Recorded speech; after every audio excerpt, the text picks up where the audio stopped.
I reaffirmed the strong support of the United States of America for Macedonia's Euro-Atlantic path, aspirations of Macedonia to join NATO and the European Union, and I reaffirmed our continued willingness to help the government of Macedonia make progress towards that goal.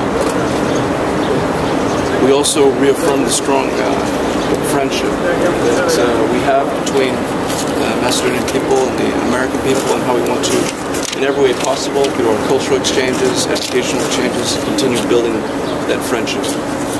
And I also express gratitude of my government for the contributions that Macedonia is making, including its young men and women in uniform in operations that are shared by Macedonia and America, NATO allies in different parts of Europe and the world. We, of course, talked about the issue which is probably most interest to you, and that is the current crisis. We talked about the different elements involved. Of course, as you know, this crisis has many different facets, many different aspects. One important aspect of this crisis we talked about is the information that has come to light, that has been revealed through the recordings that have been released. Information that is about possible official corruption, about possible inappropriate government influence over the media and over the judiciary, and possible electoral abuses, other possible abuses of power.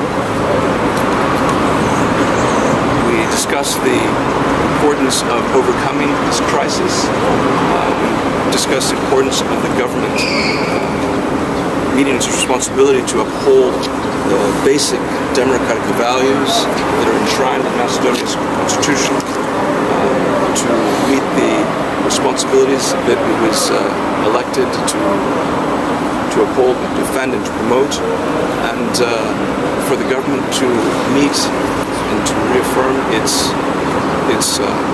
commitment to the Euro-Atlantic principles on which Macedonia will continue to make progress towards joining NATO and the European Union.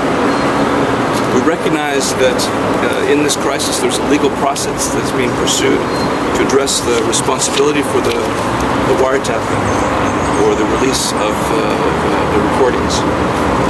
That is an important aspect we of course respect. But there are also questions raised about the possibility of abuse of government power, which also needs to be addressed. These issues demand answers and they demand accountability. We've urged the government and its institutions to take the allegations, the insinuations of malfeasance, possible illegal behavior very seriously, at least as seriously as the government is taking the charges against Mr. Zaev, the leader of the opposition. I explained that the United States is and will remain a strong supporter of Macedonia's integration into Euro-Atlantic structures. That remains our goal. This future, Macedonia's future in Euro-Atlantic institutions, is one that's supported not only by the United States, but of course by, as far as I can tell, the vast majority of people in Macedonia, and in European allies, many other European countries. There is support for this goal. People in Macedonia, regardless of their ethnicity, their religion, or their party, are in support of this goal.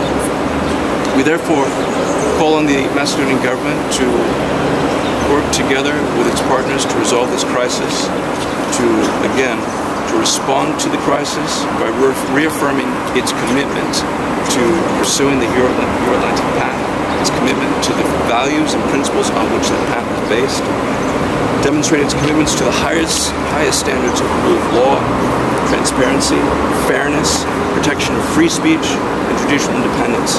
All these are values that form a bedrock of the Euro-Atlantic community.